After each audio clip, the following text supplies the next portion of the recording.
Hello everyone, नमस्कार आप सभी का। आज हमारा सेकंड पॉडकास्ट है और आपने हमारे पहले पॉडकास्ट को इतना प्यार दिया जिससे हम ये सेकंड पॉडकास्ट पर आए हैं। तो हमें आशा है कि आप हमारे सेकंड पॉडकास्ट और आने वाले सभी पॉडकास्ट को इतना ही प्यार और सम्मान से स्वीकारेंगे। आज के हमारे गेस्ट जो हमारे साथ जुड़े हैं, मिस्टर ब्रजेश सोलंकी जी, जो कि मेक फाउंडेशन के फाउंडर हैं। Welcome Brajesh ji. Thank you so much Neha. जी ब्रजेश जी, तो जैसा कि आपने बताया कि मेक फाउंडेशन जो है वो यूथ डेवलपमेंट के लिए काम करता है, तो आप थोड़ा उसके बारे में हमें बता सकेंगे? यस, जैसे कि हम यूथ डेवलपमेंट जब हम बोलते हैं तो वो बहुत ही ब्रॉड एरिया हो जाता है यूथ डेवलपमेंट है। इसमें भी बहुत सारे सेक्शन आते हैं। तो जो हमारा मेनली फोकस है वो है एम्प्लॉयमेंट और एजुकेशन पे। तो अभी की हमने एक प्रॉब्लम आइडेंटिफाई किया था कि rural area and semi urban area में बहुत सारे बच्चों के पास डिग्री है लेकिन फिर भी वो जॉब नहीं ले पा रहे और उनकी पसंद की जॉब नहीं ले पा रहे।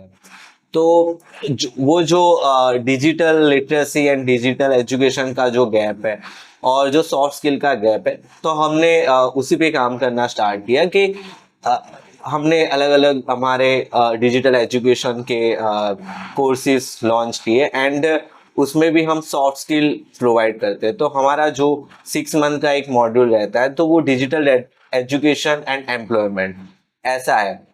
उसमें हम जैसे कि बेसिक कंप्यूटर के कोर्सेज जैसे कि ट्रिपल सी है, Excel, Word, PowerPoint, Tally, ये सब कुछ सिखा के फिर हम सॉफ्ट स्किल उनको सिखाते हैं।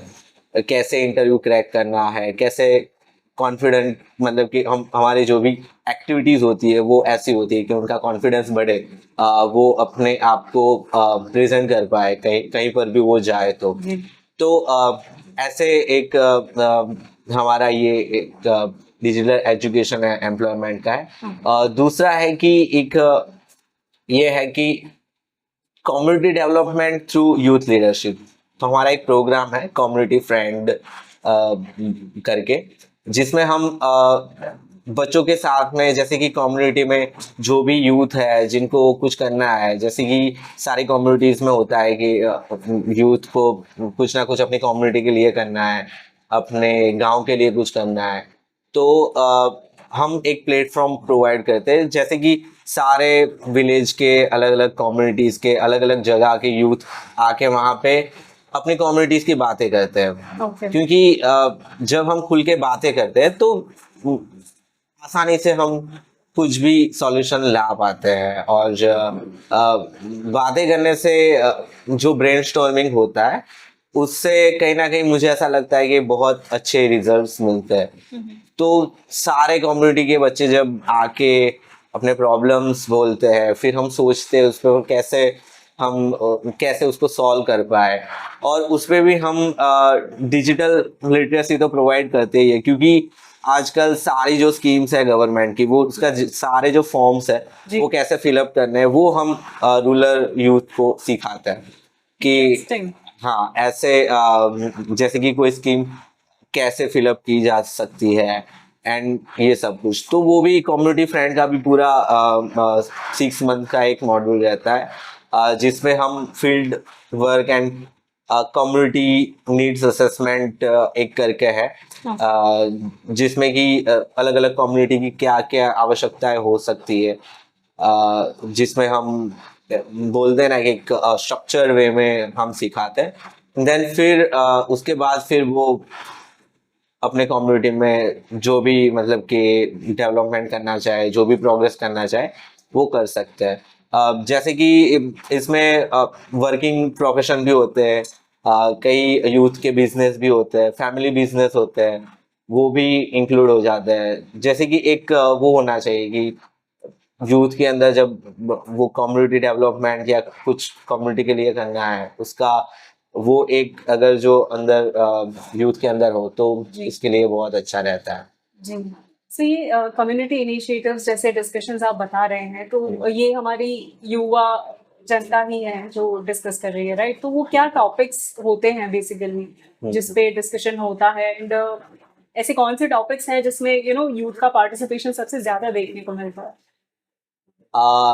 अभी रिसेंटली जब कम्युनिटी फ्रेंड का एक गैदरिंग हुआ था, तो जैसे कि इसमें टॉपिक जब पॉलिटिकल टॉपिक हो या डेवलपमेंट के टॉपिक हो या कुछ भी टॉपिक हो, तो यूथ में वो जो मतलब कि उसी बात पे स्ट्रेट बात हो, उसके लिए हम एक मॉडरेटर रखते हैं, क्योंकि फिर बातें फिर अलग ही डायरेक्शन में चली जाती है।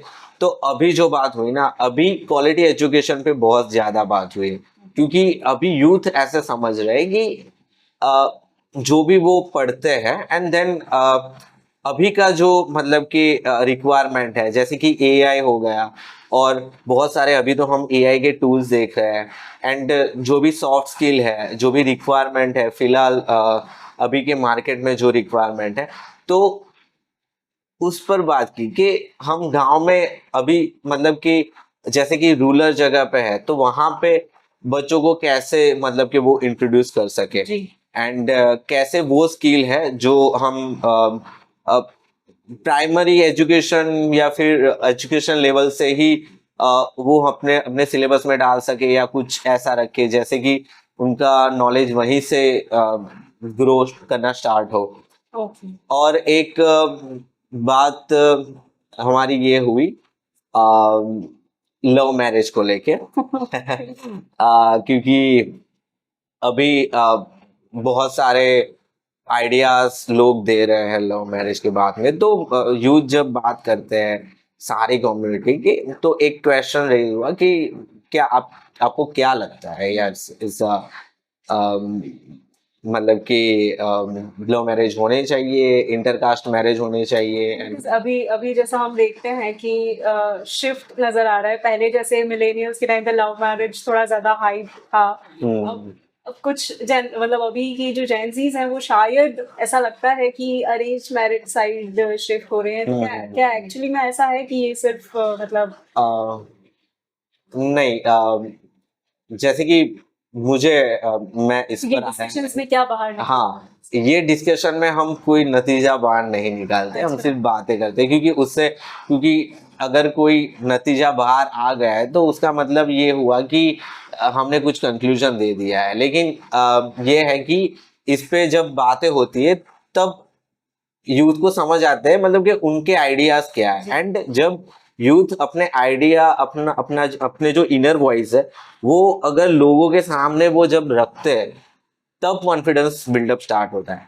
जैसे कि हम बातें करते थे कॉन्फिडेंस बिल्डअप कैसे करें, तो वो कोई यूनिवर्सिटी में या कोई कोर्सेज नहीं होते, है ना। जब आप अपनी बात रख सको लोगों के सामने, तब से आपका कॉन्फिडेंस बिल्डअप स्टार्ट होता है। बिल्कुल तो ये सिर्फ एक ये है कि कॉन्फिडेंस भी उसमें बिल्डअप होता है। जी तो यूथ ने बहुत सारी बातें की कि ये, लेकिन उसमें मुझे एक टॉपिक अच्छा लगा कि एक लड़की ने ऐसा बोला कि मैरिज ये है कि जैसे कि लव मैरिज भी हम बोलते हैं तो उसमें भी फिल्टर तो होते ही है, मतलब कि ऐसा नहीं होता है कि, है ना। तो आप जो भी बोलो, सोसाइटियल प्रेशर ऑलवेज रहेगा पार्टनर चूज करने में, और वो कई तरफ से सही भी है और कई तरफ से वो भी है। लेकिन बेटर ये नतीजा निकला कि हम अवेयरनेस लाए, मतलब कि यूथ में कि ये कितना बड़ा मतलब कि डिसीजन है, एंड क्या मतलब कि फ्यूचर हो सकता है। और जब वो अवेयरनेस आएगी तो ऑलरेडी ये जो प्रॉब्लम है वो क्या एग्जैक्टली क्या प्रॉब्लम्स डिस्कस हुई वहाँ पे, मतलब यूथ के बीच में उन्हें क्या लगता है कि लाइक, क्योंकि एक मैरिज बहुत ही बड़ा एस्पेक्ट होता है लाइफ का, राइट। अभी वो जॉब कर रहे हैं एंड अब उनका नेक्स्ट स्टेज वही है कि बेसिकली उन्हें सोशल बॉन्डिंग में बंधना है, राइट। सो उनका क्या पॉइंट ऑफ व्यू है इस चीज को लेकर? मतलब कई सारी ट्रेंड, मैं तो सोशल मीडिया ट्रेंड के बारे में बात कर रही हूँ कि उसमें देखने मिलता है कि जेन जीज अब प्रेफर करते हैं या तो शादी ही ना करें, अपने हिसाब से ही रहे या फिर लिव इन में रहें। तो आप जो यूथ से आपका रेगुलर इंटरेक्शन रहता है, तो आपके हिसाब से आपको क्या लगता है?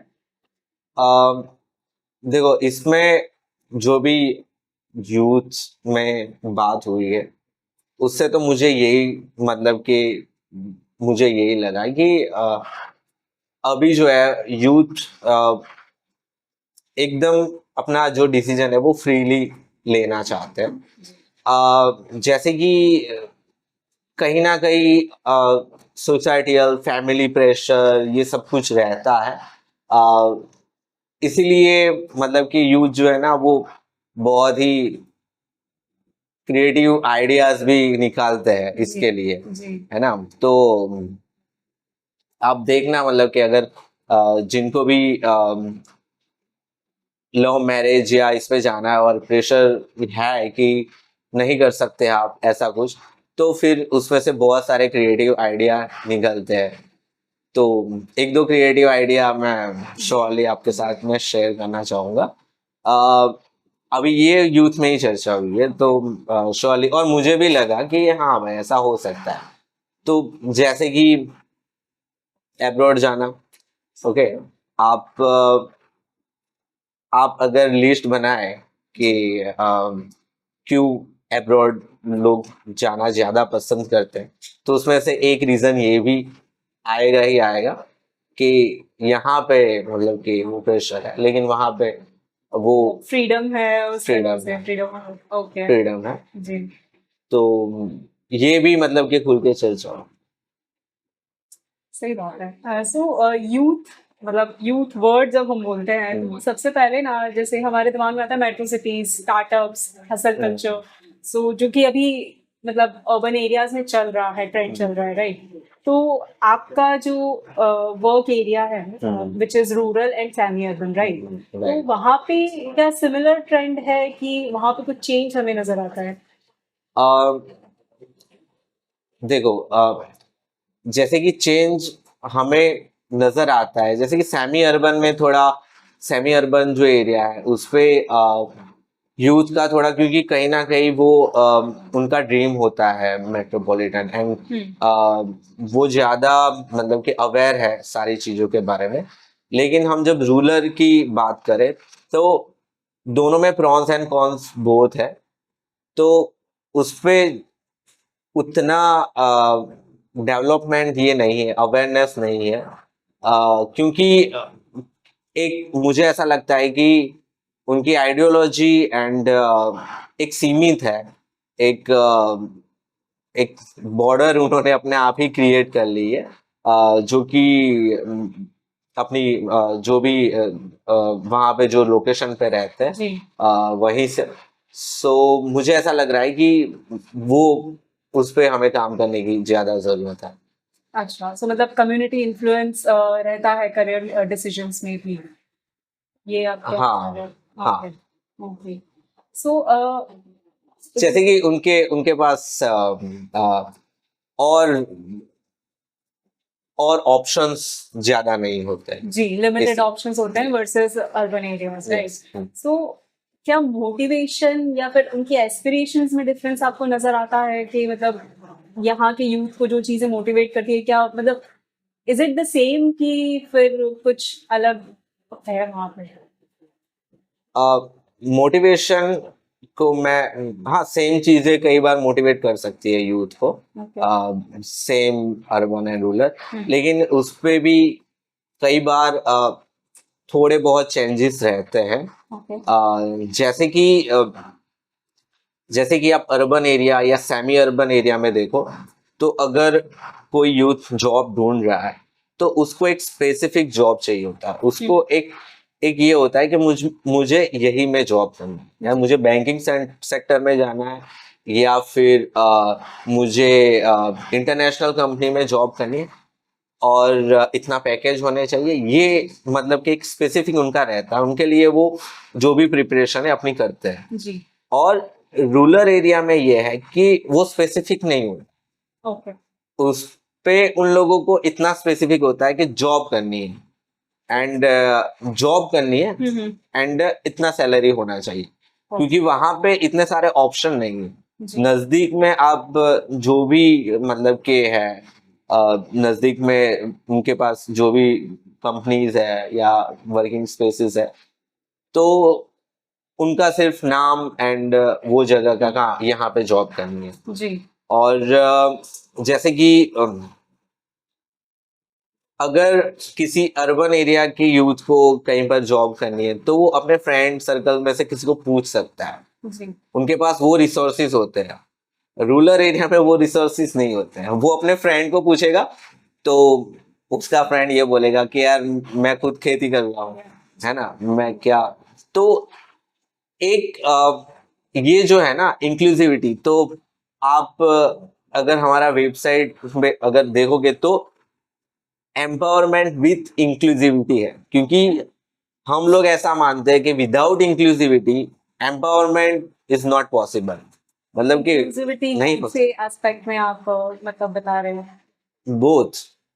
उस पे देखो, जब एस्पेक्ट्स भी की बात आती है तब हम सारे एस्पेक्ट्स देखते हैं, रूरल, कम्युनिटी बैकग्राउंड, उसकी इकोनॉमिकल बैकग्राउंड क्या है, क्योंकि कई बार ये होता है कि रूरल एरिया में भले ही उनका जो कम्युनिटी या फिर कम्युनिटी बैकग्राउंड अप लेवल का है या फिर वो जनरल है, लेकिन माइंडसेट फिर भी वहां पे मतलब कि लोकेशन वाइज वो सीमित रहता है। जी और तो ये सारी जब हम ये सारे जब एस्पेक्ट देखते हैं तब एक इंक्लूसिविटी निकल के आती है कि दोनों तरीके से, कि यूथ क्या अपने दिमाग में लेके, क्या उनका माइंडसेट है, क्या क्या क्या उनके आइडियाज है, कौन सी फिलोसॉफी वो मतलब कि बिलीव करते हैं, या फिर उनके बिलीव्स क्या क्या है। तो ये सारे सब कुछ आके फिर हम इंक्लूसिविटी पे बात करते हैं, ओके है ना। जबकि क्योंकि जब आप देखोगे कि बायसिस जब होते हैं तो वो किसी भी बेस पे हो सकते हैं, उस पे मतलब कि कोई एक स्टैम्प हम नहीं लगा सकते, ट्रू है ना। अगर कोई जैसे किसी के बिलीव्स या किसी के फ्री माइंड अगर कोई ना हो तो भी उस पे बायस होते हैं। अगर कोई रूरल बैकग्राउंड से है, वो उतना टैक्स सेवी नहीं है ना, तो भी बायसेस हो सकते हैं। सिमिलरली अगर कोई अर्बन एरिया से रूरल में जाता है तो फिर उसको लेकर भी बायसेस हो सकते हैं। तो इसी के लिए हम इंक्लूसिविटी करते हैं कि इंक्लूसिविटी पे फोकस करते हैं विथ एम्पावरमेंट, जी क्योंकि सबको जरूरत है। ऐसा नहीं है कि जो भी टैक्स सेवी है उसको कुछ, उसको भी रूरल यूज से आप सीखो कि फिजिकल एक्टिव कैसे रहना है ना, क्या क्या हैबिट्स है जो आपको हेल्दी रख सकती है। जी तो both can meet and share each others, जो भी उनके अपने जो भी उनके क्या बोलते हैं स्किल्स है एंड मोटिवेशंस है, Okay. वो एक दूसरे के साथ शेयर करें तो किसी में से दोनों कुछ ना कुछ सही सीख सकते हैं एक दूसरे में से। बेसिकली रूरल और अर्बन एरियाज ये तो हम लोगों ने अपने हिसाब से डिमार्केशंस बनाए हैं कि नहीं रूरल ये है जहाँ पे अभी डेवलपमेंट इंडस्ट्रियल डेवलपमेंट नहीं हुआ है, एंड अर्बन वो है जहाँ पे इंडस्ट्रियल डेवलपमेंट हो चुका है एंड काफ़ी सारी कंपनीज हैं, ज़्यादा जॉब अपॉर्चुनिटीज हैं। सो उस तरह से डिमार्केशन हो गया, पर एक दूसरे के बिना चलना सर्वाइव करना पॉसिबल नहीं है। सो ये यूथ के अंदर अवेयरनेस होनी ही चाहिए, बिल्कुल सही बात है आपकी। तो आपकी रिजेश जी, आपके ऑर्गेनाइजेशन के इनिशिएटिव्स के बारे में कुछ हमसे शेयर कीजिए।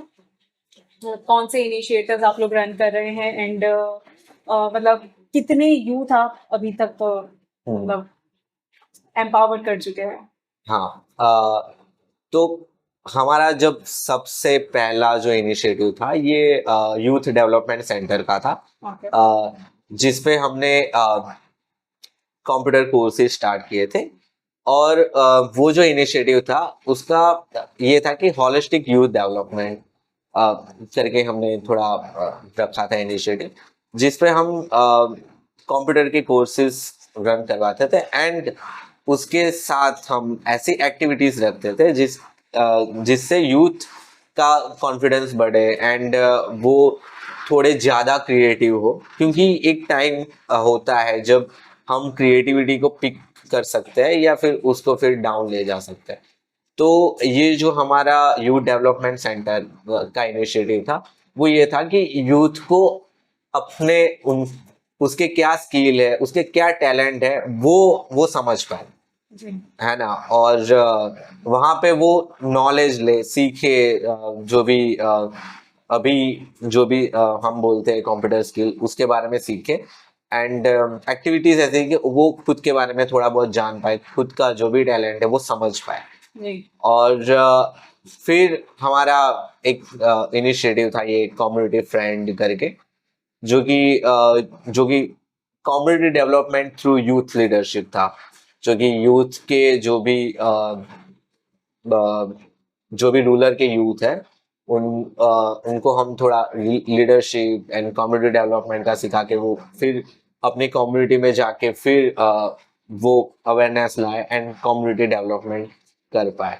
और थोड़े बहुत हमने गवर्नमेंट इनिशिएटिव में भी वर्क किया है NYKS के साथ में, जी जो कि कैच द रेन हो गया।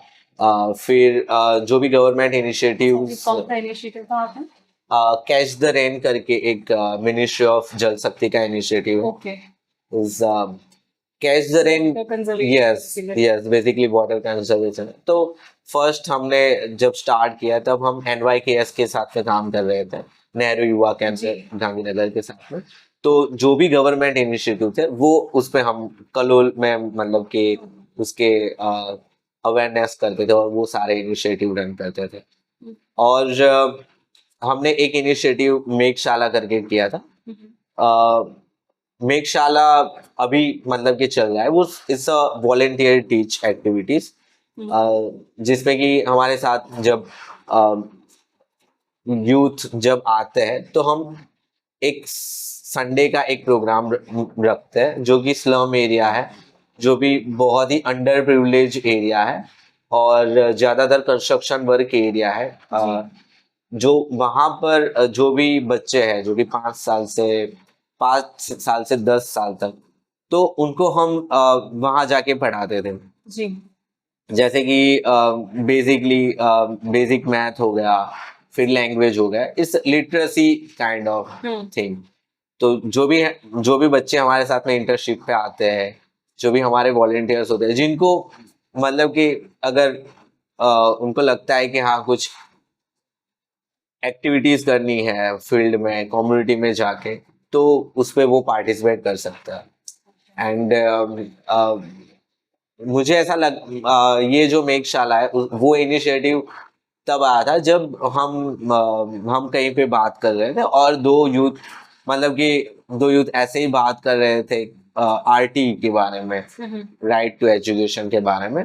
और तब दो छोटे छोटे ऐसे लड़के आए जो कि कुछ मांग रहे थे खाने का, कि भैया कुछ खाना दिला दो या कुछ पैसे दे दो। तब हमने उनसे बात करना स्टार्ट किया और हमने जब उनके साथ बात करना स्टार्ट किया तो उन्होंने बताया कि हम यहीं पे रहते हैं और बहुत सारा सब कुछ शेयर किया।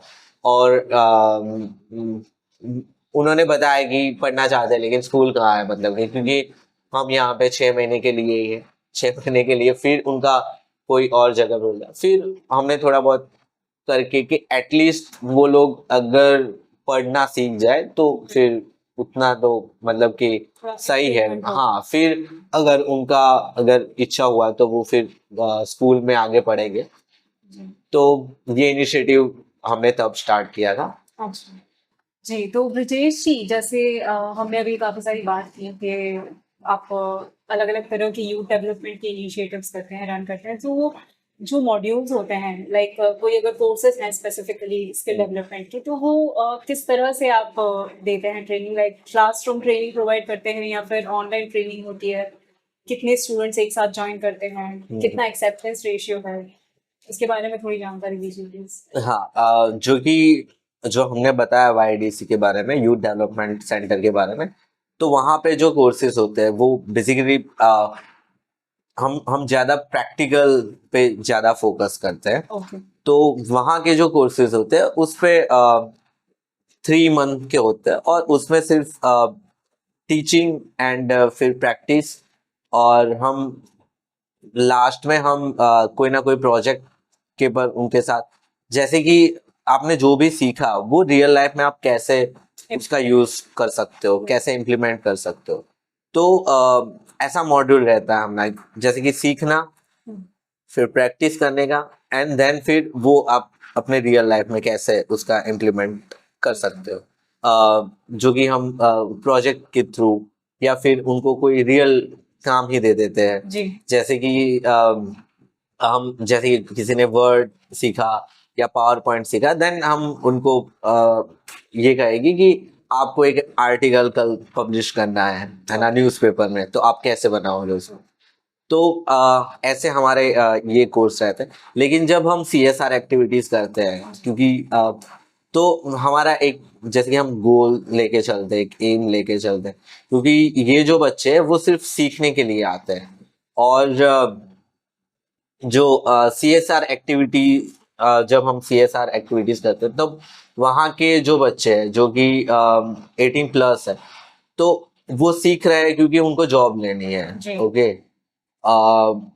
तो तब हमारा जो मॉड्यूल है वो ऐसा रहता है कि हम जो सीखने का जो अभी का पार्ट है वो सीखने का, and plus soft skill training रहती है। जी जैसे कि आप बहुत सारा देखोगे सॉफ्ट स्किल के अंदर भी, जैसे कि सॉफ्ट स्किल की अगर एक्टिविटीज अगर आप बात कर रहे हो, तो कहीं ना कहीं ये होता है कि बेसिक इंग्लिश आ जाता है, कम्युनिकेशन स्किल आ जाता है, एंड ये सब कुछ आ जाता है, एंड डन। लेकिन हमारा जो प्रोसेस है वो रहता है कि रिक्रूटर को क्या चाहिए। जैसे कि हम पहले ही रिक्रूटर के साथ में बात कर लेते हैं कि आपको क्या चाहिए आपके एम्प्लॉयर में, जी है ना। तो उसका पूरा हमारा एक रिसर्च मेथड रहता है कि हम 10 कंपनी या फिर 10 इंडस्ट्री आइडेंटिफाई करते हैं जो जो भी रूरल एरिया के आसपास में होती है, और जो जिन लोगों को ह्यूमन पावर चाहिए, तो उनका हम एक सर्वे करते हैं, एंड उनका सारा जो भी रिक्वायरमेंट है अपनी जॉब के लिए, अपनी पोस्ट के लिए, वो सारा ही हम नोट डाउन करते हैं, एंड देन फिर उसके जो बेसिस है उसके बेसिस पे हम अपना सॉफ्ट स्किल एंड जो भी हमारा डिजिटल ट्रेनिंग का मॉड्यूल है वो क्रिएट करते हैं। जैसे कि अगर जैसे कि किसी कॉर्पोरेट ने कहा कि वी नीड्स एक्सेल, मतलब कि हम सिर्फ एक्सेल हमें चाहिए डिजिटल ट्रेनिंग में, एंड हमको सिर्फ कम्युनिकेशन अच्छा हो, मतलब के।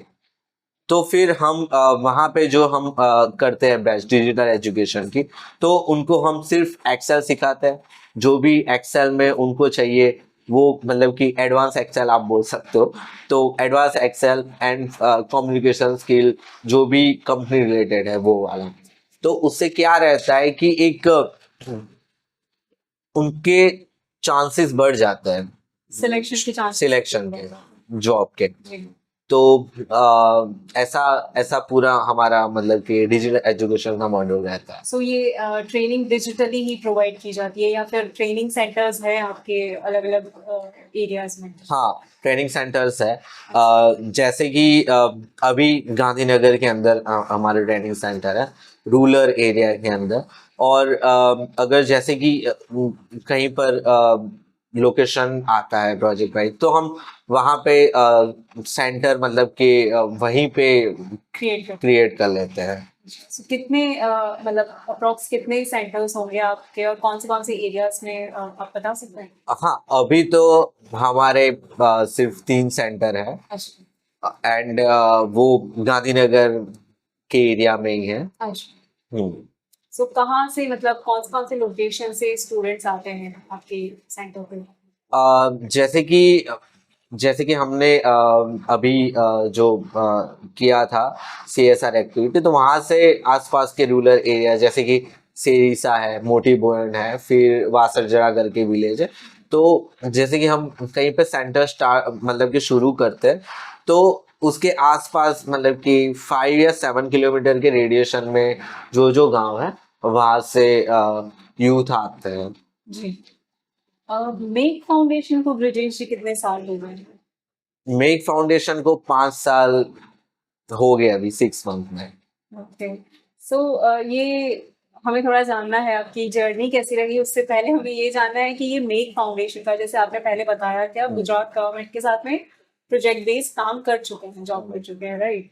सो क्या वहाँ पे ऐसा कोई ट्रिगर पॉइंट था जिस पे आपको ये लगा कि नहीं, एक इंडिपेंडेंट ऑर्गेनाइजेशन की जरूरत है, या फिर क्या मोटिवेशन क्या था मेक फाउंडेशन चालू करने की मुझे? हाँ, ट्रिगर पॉइंट आप बोल सकते हो कि क्योंकि जब जैसे कि मैंने पहला मेरी जॉब स्टार्ट की थी एज अ मास्टर ट्रेनर। मैं आरजीएसए में था, राष्ट्रीय ग्राम स्वराज अभियान में। तो वहाँ पे मैं रूरल एरिया में, मतलब कि जो भी सरपंच है एंड जो भी इलेक्टेड मेंबर्स है ग्राम पंचायत के, उसको उन लोगों को मैं ट्रेनिंग प्रोवाइड करता था कैसे विलेज डेवलप करना है। तो उसमें मैं पूरा गुजरात घुमा हूँ, मतलब कि और ऐसा नहीं कि गुजरात घुमा हूँ, मैंने सारे रूरल एरिया में मतलब कि जाकर, और वहाँ पे जब तक ट्रेनिंग चल रही है पूरा 1 वीक 2 वीक 1 मंथ वहाँ पे मैं ठहरा हूँ। तो वहाँ से मुझे बहुत कुछ सीखने को मिला, और इन डेप्थ क्या क्या कम्युनिटी में, मतलब कि कैसे कैसे क्या क्या प्रॉब्लम्स है और क्या क्या चैलेंजेस है, वो मैं वहाँ पे समझा। जी। और हाँ, एक वो भी है कि जब आपको अगर कुछ लगता है कि इम्प्लीमेंटेशन नहीं हो रहा है, देन आप सोचते हो कि इम्प्लीमेंटेशन क्यों नहीं हो रहा है। जी। क्योंकि मुझे ऐसा लगता है कि हमारे इनिशिएटिव्स बहुत ही अच्छे हैं, और जो भी गवर्नमेंट प्रोग्राम है वो मुझे लगता है कि वो बहुत ही अच्छे हैं, लेकिन कहीं ना कहीं जो गैप है वो इम्प्लीमेंटेशन में हो रही है। ओके। तो और उसके इम्प्लीमेंटेशन में गैप होना, वो बहुत उसके साथ, मतलब कि बहुत सारे रीजंस होते हैं उसके। तो हाँ, यही वो, मतलब कि तब यही रीजन था जब हम ऐसे ही बैठ के सारे यूथ बात कर रहे थे। देन फिर हमने सोचा कि इम्प्लीमेंटेशन तो मैं जॉब में रह के तो मैं इम्प्लीमेंटेशन फुल्ली मतलब कि नहीं कर सकता हूँ। तो फिर मैंने सोचा कि अपनी ऑर्गेनाइजेशन बना के फिर हम इम्प्लीमेंटेशन के काम करें, मतलब कि हम ग्रास रूट लेवल को समझे, है ना। जी। ऐसे ही किसी पे क्वेश्चन करना और चीजें समझ के फिर क्वेश्चन करना, इट्स अ राइट पॉइंट। सो वो हमने चूज किया कि हम देखते हैं ग्रास रूट लेवल पे क्या क्या चैलेंजेस होती है, क्या प्रॉब्लम्स रहते हैं, और अभी हम वही सीख रहे हैं, समझ रहे हैं। कितने यूथ, मतलब कितने यूथ अभी तक बेनिफिट कर चुके हैं आपके फाउंडेशन से, आपके ऑर्गेनाइजेशन से? अभी 300+ यूथ जो है ड्यूरिंग 5 साल, वो यूथ डेवलपमेंट सेंटर से कोर्सेज करके निकल गए। और हाँ, और मतलब कि जॉब कर रहे हैं, एंड जॉब कर रहे हैं या प्रिपरेशन करके कोई गवर्नमेंट जॉब कर रहा है, या जहाँ पर भी है वो अभी खुश है सारे लोग। क्योंकि उनका, हैप्पीनेस इम्पोर्टेंट है, सो हाँ हाँ श्योर, हम जब मतलब कि बात करते हैं तो हम यही भी बात करते हैं कि आपके लिए इम्पोर्टेंस क्या है, मतलब जी। कि, है ना, आप किसको सबसे पहली प्रायोरिटी देते हो, हैप्पीनेस को, पैसे को, या फिर, तो उसमें भी मतलब कि, क्योंकि ये सारी बातें करने से ही मतलब कि उनका जो भी, सिस्टर पता हाँ।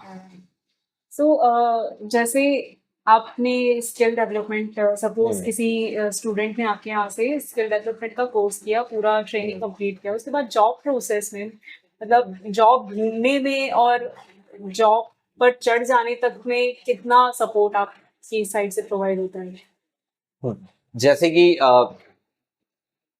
जो भी CSR एक्टिविटी है, तो उसमें तो हमारा, हम पहले, मतलब कि बच्चों के पहले हम रिक्रूटर्स को ढूंढ लेते हैं, ओके। है ना। और रिक्रूटर्स के हिसाब से हम कोर्स का मॉडिफिकेशन करते हैं। तो अगर CSR एक्टिविटी है तो CSR में तो मतलब कि सीधा ही हम एनरोल कर लेते हैं जो भी रिक्रूटर्स के साथ में हो। लेकिन अगर जैसे कि यूथ डेवलपमेंट सेंटर में से किसी ने कोर्स किया एंड देन फिर वो निकले, तो हमारे जितने भी रिसोर्सेज है वो हम शेयर करते हैं, और उनका रिज्यूम हमारे जितने भी प्लेसमेंट ऑफिसर्स है एंड जो भी प्लेसमेंट के ऑफिसेज है वहाँ पे हम उनके रेज्यूम भेज के मतलब कि, और एक बात हम हैंड होल्डिंग सपोर्ट भी प्रोवाइड करते हैं।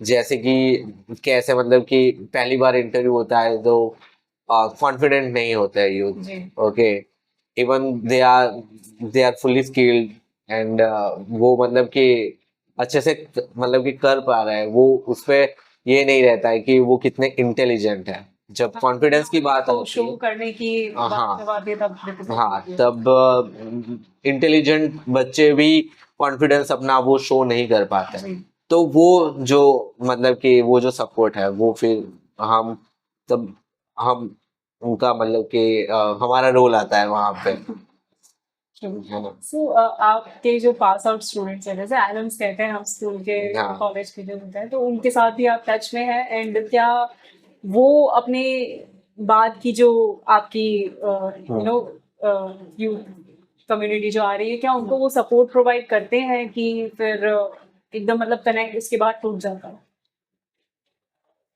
नहीं, कई सारे लोग करते हैं, जैसे कि अगर ये एक आप समझ लो कि ये थोड़ा जब एक नेटवर्क बन जाता है ना तो ये होता है कि एक आप उसको एक अपना बेस कह के चल सकते हो। जैसे कि अगर किसी यूथ ने कहा कि मुझे यहाँ पे जॉब करना है, ओके, और यहाँ पे मेरा इंटरव्यू है, देन हम हमारे जो भी मतलब कि यूथ है, अगर वहाँ पे जॉब कर रहे हैं पहले से ही, या फिर उनको नॉलेज है कहीं के बारे में, तो हम श्योरली मतलब कि उनका कुछ ना कुछ हेल्प करवा देते हैं या फिर उनसे गाइडेंस करवा देते हैं।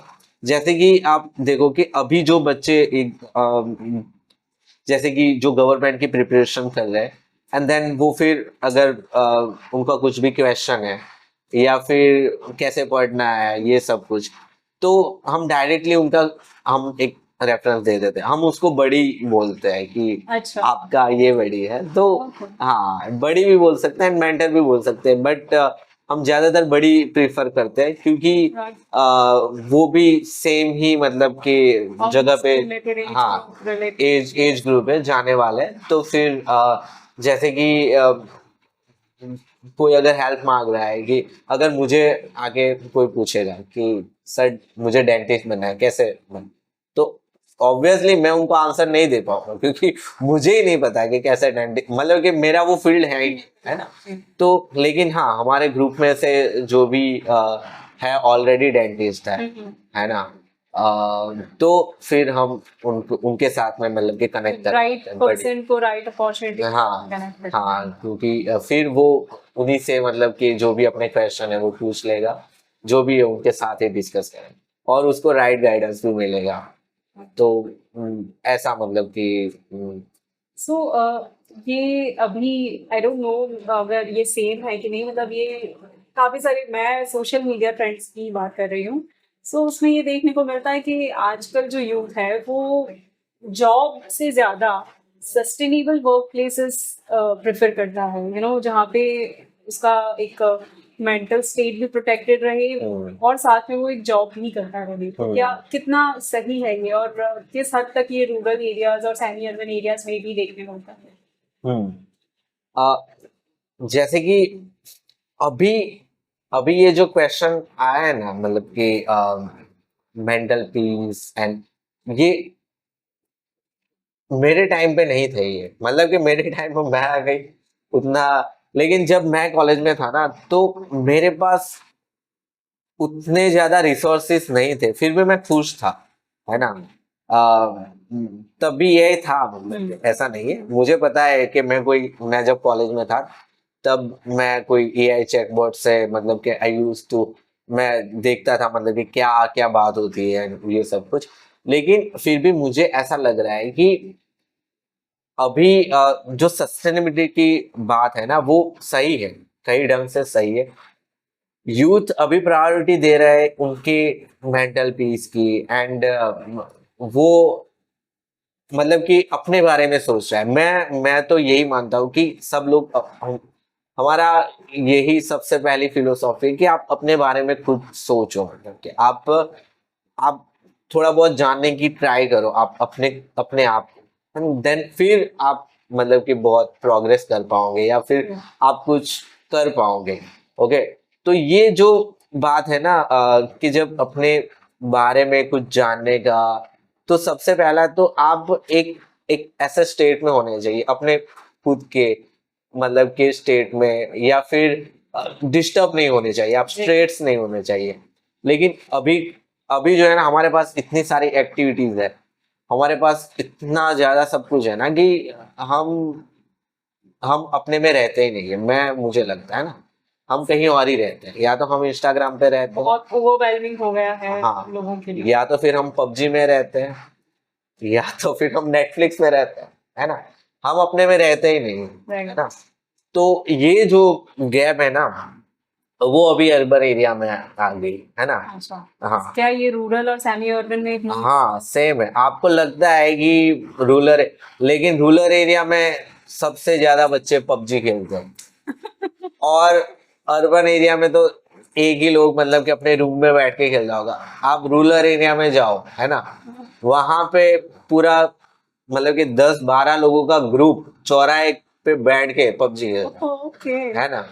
और पहले के जमाने में बातचीत होती थी वो चौराहे पे बैठ कर। हाँ वैसे ओके। तो अगर आपने कहीं पर अगर आप विजिट करो यहाँ पे है ना, तो आपको देखने के मिलेगा कि 12-15 यूथ एक साथ बैठ के मतलब कि पबजी वो खेल रहे हैं, और वो मतलब कि वो एक टाइम स्पेंडिंग है।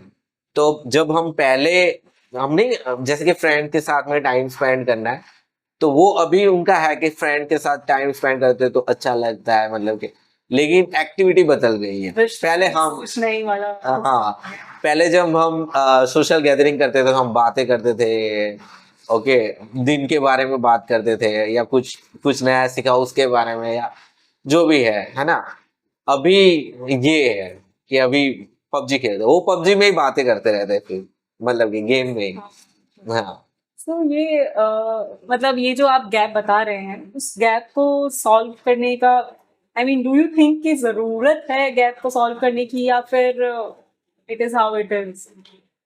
हाँ जरूरी जरूरी है। मैं वो कैसे मतलब कि बता सकता हूँ, वो तो यूथ को पता होगा ना कि उसको क्या चाहिए, उसके लिए क्या जरूरी है ना। यूथ की प्रायोरिटीज थोड़ी शिफ्ट हो गई हैं। जैसा अभी हमने कहा कि हम लोग सोशल गैदरिंग्स में मिलते थे तो हम बातचीत करते थे, वहीं वो लोग गेम्स खेलते हैं। हाँ सो प्रायोरिटीज तो चेंज हो ही गई है। ये जनरेशन शिफ्ट है। पहले की जनरेशन, हमारे पेरेंट्स ये सोचते थे कि ये लोग टीवी देखते रहते हैं पूरा दिन, ऐसा करता है वैसा करता है। हाँ तो वो चेंज तो होता रहेगा जनरेशन वाइज, राइट? सो अभी का जो सिनेरियो है, जो कि बहुत फ्रीक्वेंटली चेंज हो जाता है, एकदम ट्रेंड बेस्ड सिनेरियो है कि कुछ टाइम कुछ ट्रेंड रह रहा है, कुछ टाइम एआई आ गया, जैसे चैट जीपीटी आ गया, उसके बाद में अचानक से ही सस्टेनेबिलिटी की तरफ, एनवायरनमेंट की तरफ यूथ ज़्यादा डायरेक्ट हो गए।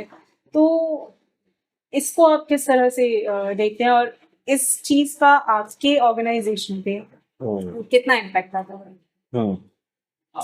जैसे कि देखो ट्रेंड है ना मतलब कि चेंज होते रहते हैं, और वो यूथ अपने प्रायोरिटी के हिसाब से मतलब कि देखते हैं। आपने जैसे बोला कि सस्टेनेबिलिटी, अभी ये देखो ये ट्रेंड है ना अर्बन एरिया में ज्यादा है, क्योंकि they are lack of nature. क्योंकि हम सबको पता है कि अगर हमें स्ट्रेसफुल रहना है तो हमें नेचर के साथ में कहीं ना कहीं कनेक्शन बिल्ड करना पड़ेगा। ओके, और ये जो चीज है वो अर्बन एरिया की जो भी यूथ है वो अच्छी तरीके से समझते हैं। वो फिर एनवायरनमेंट के बारे में वो फिर अवेयर होते हैं कि एनवायरनमेंट इतना जरूरी है, क्योंकि वहां पे उनको प्रॉब्लम्स है ना, वो चैलेंजेस फेस करते हैं डेली लाइफ में। वो जाते हैं मतलब कि गर्मी बहुत लग रही है, पॉल्यूशन इतना, सांस नहीं ले जा रही है, पॉल्यूशन इतना है, ओके, तबीयत खराब हो रही है मतलब कि पॉल्यूशन की वजह से, खाना मतलब कि बाहर का आप खा करो तो फिर ये आ जाता है बॉडी में भी। तो ये सारे है ना वो प्रॉब्लम देखते हैं, देन फिर वो एनवायरमेंट, क्योंकि अभी उनको पता है कि ये सारे प्रॉब्लम है तो सॉल्यूशन सिर्फ एनवायरमेंट। दे आर वो इतने इंटेलिजेंट है, उनको पता है कि हाँ ये सारे प्रॉब्लम्स हम फेस कर रहे हैं, सब उसमें क्लाइमेट चेंज भी आएगा, सब कुछ आएगा। तो फिर वो एनवायरमेंट सस्टेनेबिलिटी राइट के बारे में देखेंगे, और ये प्रॉब्लम्स रूरल एरिया में नहीं है, तो अभी वो क्या करेंगे? तो वो प्रॉब्लम देखते नहीं, तो उनके सॉल्यूशन उनके तो अपने खुद के है ना प्रॉब्लम, राइट जो भी मतलब कि लिमिटेड रिसोर्सेज। हाँ मतलब कि उनके प्रॉब्लम है कि भाई उनको भी क्लाइमेट चेंज का तो प्रॉब्लम उनको भी है, लेकिन वो फिर उसके फिर और मतलब के लाते हैं कि कहीं पे जॉब कर लेते हैं, अब अभी फार्मिंग नहीं हो रही तो कहीं पे जॉब कर लेते हैं, और कई जो दोनों में होते हैं मतलब के हम बोल सकते हैं कि ऐसा नहीं होता कि फुल्ली सारे रूरल नहीं, कितने मतलब कि रूरल यूथ है वो मतलब कि अच्छी तरह के सस्टेनेबल फार्मिंग की तरफ भी बढ़ रहे हैं, नए स्टार्टअप्स मतलब के निकाल रहे हैं, है ना? तो वो भी सही है, वो अपनी फुल्ली अवेयरनेस मतलब कि अपना जो भी इंटेलिजेंस सब कुछ यूज करके वो, और उनको पता भी है कि अभी ये ट्रेंड चल रहा है ना? अभी उनको ये भी पता है कि अभी अर्बन एरिया में क्या डिमांड होगी, ओके ऑर्गेनिक प्रोडक्ट की डिमांड है, तो हम ऑर्गेनिक करते हैं, Yes. है ना? तो ये जो सब कुछ है ना वो मतलब कि एक रहता है कहीं ना कहीं सिंक हो रही है सब चीजें, ऐसा नहीं है कि कोई कहीं पे कुछ और हो रहा है, कहीं से कुछ और हो रहा है। नहीं नहीं, ऐसा बिल्कुल नहीं है, मतलब कि हो रहा है, बट मुझे ऐसा लग रहा है कि आ, सब में यूथ की अपनी खुद की प्रायोरिटी है, मतलब कि Right. वो क्या मतलब कि उसको वो क्या प्रायोरिटी दे, Yeah.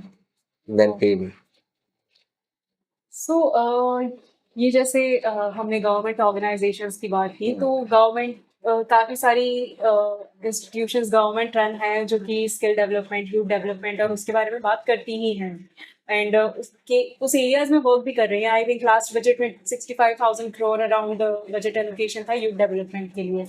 सो इतना सब ऑलरेडी जो हो रहा है, उसके बावजूद अगर एक इंडिपेंडेंट ऑर्गेनाइजेशन की जरूरत पड़ती है, राइट, लाइक योर्स या बहुत सारे ऑर्गेनाइजेशन है जो इंडिपेंडेंटली भी काम करते हैं, जो कि गवर्नमेंट रन नहीं है, सो क्या डिफरेंस ला पाते हैं वो वर्सेस गवर्नमेंट ऑर्गेनाइजेशन? जैसे कि हम गवर्नमेंट जैसे कि गवर्नमेंट के जो इनिशिएटिव जो प्रोग्राम्स होते हैं ना वो उस पे क्या होता है कि मुझे ऐसा लग रहा है कि वो जो सारे जो सोसाइटी और पब्लिक बेनिफिट के जो सारे प्रोग्राम्स है ना उसमें कहीं ना कहीं इम्प्लीमेंटेशन का ये एक गैप आ जाता है, और जो ग्रास रूट लेवल ऑर्गेनाइजेशन है वो जिस तरीके से काम कर सकती है ना, मुझे ऐसा लग रहा है कि वो बड़ी ऑर्गेनाइजेशन नहीं कर सकती। अगर आप एक सिंपल क्वेश्चन है कि अगर आप मुझे ऐसा बोलोगे कि आप चेन्नई के किसी गांव में जाके आप करिए, ऑब्वियसली मैं नहीं कर पाऊंगा, है ना? क्योंकि पहले तो लैंग्वेज बैरियर है, मुझे पता नहीं वहाँ के कम्युनिटी के लोग क्या सोचते हैं, मुझे ये भी पता नहीं है कि वहां पे मतलब कि यूथ की प्रायोरिटी क्या है ना? वहां का मुझे कुछ भी नॉलेज नहीं है, तो वहां पे अगर मुझे काम करना हो तो ऑब्वियसली मुझे वहां की कोई ग्रास रूट लेवल ऑर्गेनाइजेशन चाहिए होगी। सो मतलब लोकल ऑर्गेनाइजेशन ज्यादा इम्पैक्टफुल रहती है यस, वर्सेस हाँ, और मैं ये भी हूँ कि मतलब कि जैसे कि बात करूंगा दो बात हो जाती है कि इम्पैक्ट एंड डॉक्यूमेंट्स, ओके? तो रिपोर्ट्स हम बोल सकते हैं, है ना? Assessment, impact assessment report, baseline, and line, final reports, तो और इम्पैक्ट, है ना? तो रिपोर्ट्स तो हम जैसे कि ग्रास रूट लेवल ऑर्गेनाइजेशन को ना, तो उनको उनके पास रिपोर्ट का ये सिस्टम थोड़ा वीक रहता है जी। और बड़ी ऑर्गेनाइजेशन के साथ उनको इम्पैक्ट का थोड़ा मतलब कि, क्योंकि बात ये है ना कि आप जैसे कि इम्पैक्ट को आप वर्ड्स में डाल रहे हो, है ना? और बेसिकली हाँ, और किसी चीज को वर्ड्स में आप मतलब के डाल रहे हो, और grass root level organisation purely impact को फीलिंग्स के रूप में देखती है ना, कि क्या मतलब कि क्या फील हुआ लोगों को, क्या बदलाव ला सके, हाँ क्या चेंजेस हुआ, है ना? तो वो अभी वो ऐसी चीज है कि जो हम सिर्फ फील कर सकते हैं। ओके जैसे कि आप कम्युनिटी में जाओ, है ना, आप देख रहे हो कि हाँ पहले ऐसा था कि बाहर के लोगों को ये घुसने ही नहीं देते, है ना। अभी ये है कि अच्छी तरह से सबके साथ बात कर रहे हैं, सब मतलब घुल मिल के रह रहे हैं। तो ये जो इम्पैक्ट है ना, ये फील होता है मतलब कि।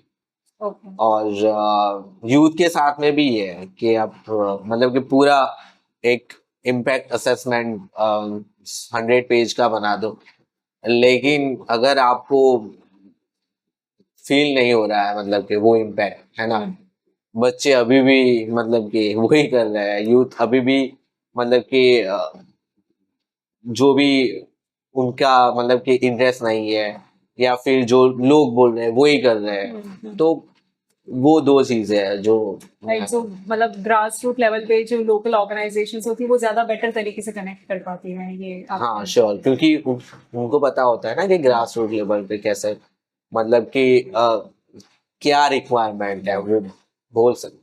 सो ना अभी रिसेंट एक आर्टिकल पढ़ रही हूँ मैं नागपुर का जो है नागपुर जिला परिषद ने बेसिकली जो घोस्ट बिल्डिंग्स थी जो कि अनयूज्ड थी, तो अराउंड 100 अनयूज्ड बिल्डिंग्स में उन्होंने डिजिटल लाइब्रेरीज क्रिएट की हैं। सो उसमें सबसे ज्यादा उनके हिसाब उनका कहना ये है कि सिर्फ एक ऑर्गेनाइजेशन का रोल नहीं होता है उसमें जब तक कम्युनिटी खुद उसमें पार्टिसिपेट नहीं करती है। सो आपके मंतव्य से ये कितना सही है कि कम्युनिटी पार्टिसिपेशन कम्युनिटी डेवलपमेंट के लिए कितना इम्पोर्टेंट है?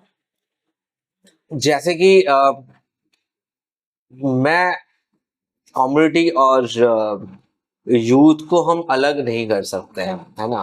क्योंकि जैसे कि आपने बताया कि लाइब्रेरी, मैं ऐसा बोल रहा हूँ कि कोई भी जगह लाइब्रेरी, आप कोई स्पोर्ट्स प्लेग्राउंड बना दो या कुछ भी आप मतलब कि बना दो, लेकिन उसका यूज तो कम्युनिटी को ही करना है ना, मतलब कि। तो जब तक ये अवेयरनेस नहीं आती है कि इसका यूज कैसे करना है, इसका मतलब कि कम्युनिटी को ये लगता नहीं है कि हमारे अच्छे के लिए और ये हमारी चीज है और मतलब कि हमारा ही है, वो जब नहीं होता है ना, तब मतलब कि एक प्रॉब्लम आ जाता है। और ये ग्रास रूट लेवल ऑर्गेनाइजेशन के अलावा और कोई नहीं कर सकता, क्योंकि आप मान लो कि मैंने एक बिल्डिंग बनाया है ना, अभी कम्युनिटी को क्या लगता है कि ये तो यार इनका है, मतलब कि ट्रू है ना। और जब तक वो अच्छी तरीके से वहां पे कनेक्शन ना हो जाए, तब मतलब कि ऐसा होता है कि कम्युनिटी को वहां पे जाने के लिए कोई कोई हेजिटेशन नहीं होनी चाहिए। उनको ऐसा नहीं लगना चाहिए कि यार ये कोई प्राइवेट जगह है, या फिर इस पे सिर्फ सो क्लास मतलब कि हाई, ये उसको मतलब कि एंट्री लेने के लिए हमारे पास ये टैग होना चाहिए, या फिर ये होना चाहिए, या फिर पढ़े लिखे लोग ही सिर्फ लाइब्रेरी में जा सकते हैं, या फिर जो प्रिपरेशन कर रहा है वो। कई बार ये होता है कि इतनी अंडर प्रिविलेज कम्युनिटीज है ना हमारे, मतलब कि वो कम्युनिटी को ये लगता है कि यार ये तो सिर्फ सो कॉल्ड मतलब कि इन्हीं लोगों के लिए, हम वहां पे नहीं जा सकते। तो आप ये एक देखोगे कि आप कई कई बार अगर आप रूरल एरिया में जाओगे तो वहां पे जो कम्युनिटी के लोग होते हैं ना, वो अगर गवर्नमेंट ऑफिस में जाते हैं ना, तो बाहर चप्पल निकाल के जाते हैं, क्योंकि मतलब कि उनको ये है कि हाँ भाई हम ऑफिस में जा रहे हैं, है ना। तो ये अवेयरनेस है एक प्रकार की, जो कि ग्रास रूट लेवल ऑर्गेनाइजेशन उसको इजी वे में मतलब कि कर सकती है ना। राइट।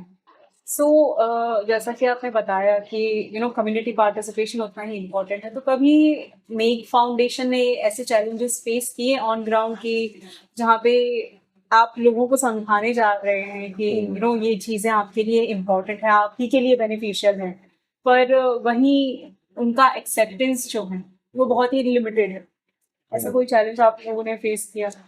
हाँ, हमने ऐसे चैलेंजेस फेस किए हैं, लेकिन हम मतलब कि वो चैलेंजेस का हम कैसे सॉल्यूशन ला रहे हैं मतलब कि उसके बारे में भी सोचते हैं। तो हमने कम्युनिटीज में ये ऐसे चैलेंजेस फेस किए जब यूथ, मतलब कि जब जैसे कि कोई प्रोग्राम है किसी के बेनिफिट के लिए, लेकिन उसको वो बेनिफिट चाहिए ही नहीं, है ना।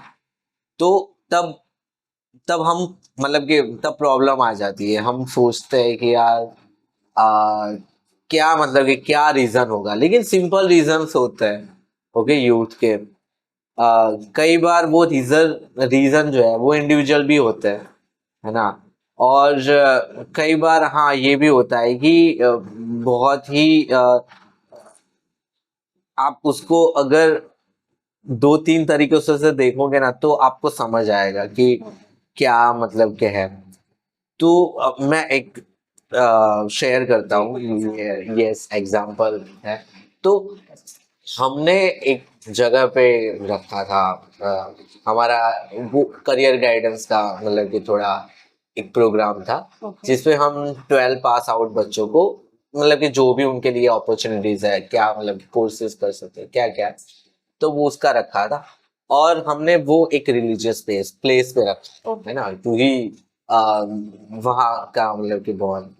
एंड फिर मतलब कि हमें ऐसा लगा कि हमने वहां पे रखा, एंड ऑफ कोर्स वो जगह बहुत अच्छी थी, लेकिन हमको एक जब कॉल आया कि यार मतलब कि वहां पे हमको अलाउड है, मैंने बोला क्यों अलाउड नहीं है, आप आओ, ओके। तो यस, हाँ, तो ये जो है ना वो मतलब कि कम्युनिटी की हमें चेंज करनी है ना। वो तो उनको तो पता ही नहीं कि हमारी मानसिकता रॉन्ग है। हमारा जो कि कम्युनिटीज के लोग हैं जो भी, तो वो हमारा काम है कि हम उनको बताएं।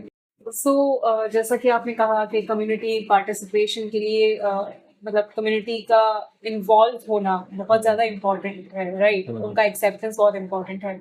सो as an organisation make foundation ने ऐसे कोई स्पेसिफिक चैलेंजेस फेस किए ऑन ग्राउंड जहाँ पे उन्हें ऐसा लगा कि मतलब किस तरह से एक दुविधा जो आ जाती है कि हम उन्हीं के लिए अच्छा कर रहे हैं पर उनका एक्सेप्टेंस क्यों नहीं है।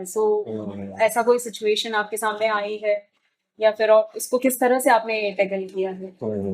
हाँ, जैसे कि कई बार है ना, हम बात करते हैं मतलब कि आपके लिए अच्छा है, आपके डेवलपमेंट के लिए है, लेकिन कई बार यूथ का ये रहता है कि नहीं चाहिए हमको ये डेवलपमेंट, ओके। तो वो एक माइंडसेट पर भी है। और कई बार ये भी रहता है कि हमको वो चैलेंजेस समझने चाहिए कि ऐसा क्या है।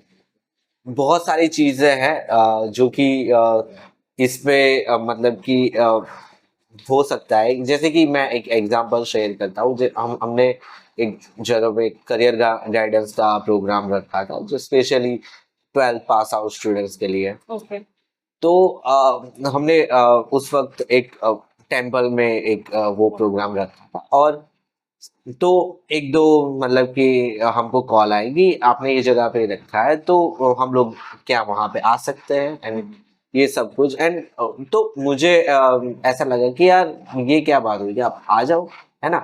तो कहीं ना कहीं जैसे कि देखो, हमें हमें पता है कि इनकी मेंटालिटी वो जो है वो गलत है, लेकिन उनको नहीं पता है। तो वो अवेयरनेस तो हमें लानी है ना, मतलब कि कम्युनिटी के। क्योंकि कई बार ये रहता है कि अगर आप मतलब कि रूरल एरिया में जाओ ना, तो ये होता है कि वहां पे जैसे कि हम उसको बोलते हैं मोहल्ला, या जो भी जहाँ पे लोग रहते हैं। तो वो भी एक है कि अलग अलग कम्युनिटी वहां पे मतलब कि अपना खुद मेंटल स्टेट्स लेके बैठी है कि यार वहां पे हम लोग जाएंगे ऐसा। तो वो जो है ना, ये जो बैरियर ये अभी तो मतलब कि खत्म हो गया है। लेकिन आप अगर जब हम पहले और बहुत ही रूरल एरिया में अगर आप काम कर रहे हो, तो ये कहीं ना कहीं वो ये थोड़ा बहुत रहता है। और तब हम मतलब कि हम वो थोड़ा अवेयरनेस लाए कि यार आप मतलब कि, तो ये जो जो सारी जो हम अंडर प्रिविलेज कम्युनिटी बोलते हैं, जो भी मतलब कि हम बोलते हैं, तो वहां पे जब हम अवेयरनेस ला सके, उनका जो भी मेंटालिटी है, उनका जो भी हम एक क्राइटेरिया है वो हम बदल सके, तो मुझे लगता है कि तब हम मतलब कि कुछ rural development, okay. Yes rural development हम उसको बोल सकते हैं, क्योंकि रूरल डेवलपमेंट ओनली सिर्फ इंफ्रास्ट्रक्चर एंड नेसेसरी मतलब कि जो भी है वो नहीं है, वो सोशल डेवलपमेंट भी है। राइट, तो ये सोशल प्रोटोकॉल्स, जो सोशल स्टिग्मास जो हम पहले सुनते थे, क्या अभी भी उतने ही एग्जिस्टेंट, मतलब एग्जिस्टेंस में है कि अभी भी वो caste based you know issue face करना पड़ता है वहाँ पे? क्या अभी भी ऐसा है वहाँ पे? देखो मेरे हिसाब से तो कहीं ना कहीं कोई जगह पे है, अभी भी है। और मैं ये भी मानता हूँ कि हाँ थोड़े दोनों साइड से मेंटालिटी चेंज होनी चाहिए, है ना। और ये भी है कि ये इसका इसका जो है ना, वो सिर्फ अवेयरनेस है, ओके सॉल्यूशन। और जब जब मतलब कि दो लोग साथ में काम करते हैं ना, मतलब कि एकजुट होके सब जब काम करते हैं ना, तो ये सारा सब कुछ कहीं ना कहीं वैनिश हो जाता है, पता भी नहीं चलता कि ये स्टिग्मा था, बरसों से चला आ रहा है, कि पेरेंट्स ने सीखा है या लोगों ने सीखा है, ये मतलब कि वो खत्म हो जाता जब जब हम मतलब कि कोई एक चीज पे बात करते हैं या फिर उसी को मतलब कि उस पे वर्क करना स्टार्ट करते हैं तब। वही, जैसे पीढ़ी बाय पीढ़ी चलता आता है कि अच्छा ये तो पहले भी चल रहा था, हाँ ऐसे ही करना है, ऐसे ही करना है। अभी की जनरेशन जो आई है वो ये बोलती है कि ऐसा क्यों करना है, they want to know the reason क्यों यस। करना है। सो अगर वो रीजन उनके साथ नहीं जस्टिफाई लगता है उन्हें, तो वो डिफर करते हैं उस चीज से। हाँ, वो क्वेश्चन अभी जो है ना, अभी वो जब क्वेश्चन करते हो ना आप, जब यूथ अपने आप से क्वेश्चन करता है ना Right. कि ऐसा क्यों है, मतलब कि ओके इसका क्या मतलब, क्या इस लॉजिकल क्या कुछ मतलब कि रीजनल है क्या, तो जब वो क्वेश्चन तो अपने आप में वो जब ब्रेनस्टॉर्मिंग करता है, वो अलग अलग फिर उसमें वो भी क्वेश्चन होते हैं कि एंड देन फिर वो अपने आप से वो कुछ एक नतीजे पे आता है। तब वो जब अपने आप से वो नतीजे पे आता है ना, तब हम उसको रियल चेंज बोलते हैं। तो जैसे कि हम चेंज के बारे में बात करते हैं, हम अवेयरनेस एंड ये सब कुछ हम जब बात करते हैं ना, तो वो कहीं ना कहीं बहुत इंडिविजुअल है कि आप एक अवेयरनेस का प्रोग्राम कर दो, ये कर दो, है ना, मतलब कि 10-15 लोगों को बिठा के यहाँ पे इसके मेरे घर पे लाके खाना खिला, ये सारा सब कुछ है ना, वो मतलब कि ये जो हम प्रॉब्लम देख रहे हैं ना, वो तब तक चेंज नहीं होगा जब इंडिविजुअल अपने आप से वो क्वेश्चन करके अपने आप से वो अपने मन मतलब कि अपने खुद से चेंज करेगा, अपने खुद का जो भी है वो चेंज करेगा। तो वो जब चेंज होगा ना अपनी खुद की मेंटालिटी, तब फिर हम उसको चेंज मान सकते हैं कि हाँ यार ये अभी चेंज हुआ, अभी ये जो स्टिग्मा है या फिर जो भी स्टीरियोटाइप्स, जो भी माइंडसेट है, वो सारे अभी चेंज हुए, तो वो कहीं ना कहीं थोड़े यस। कम होते जा रहे हैं, क्या हम ऐसा कह सकते हैं? हाँ मैं तो मैं आ, मैं यही मानता हूँ कि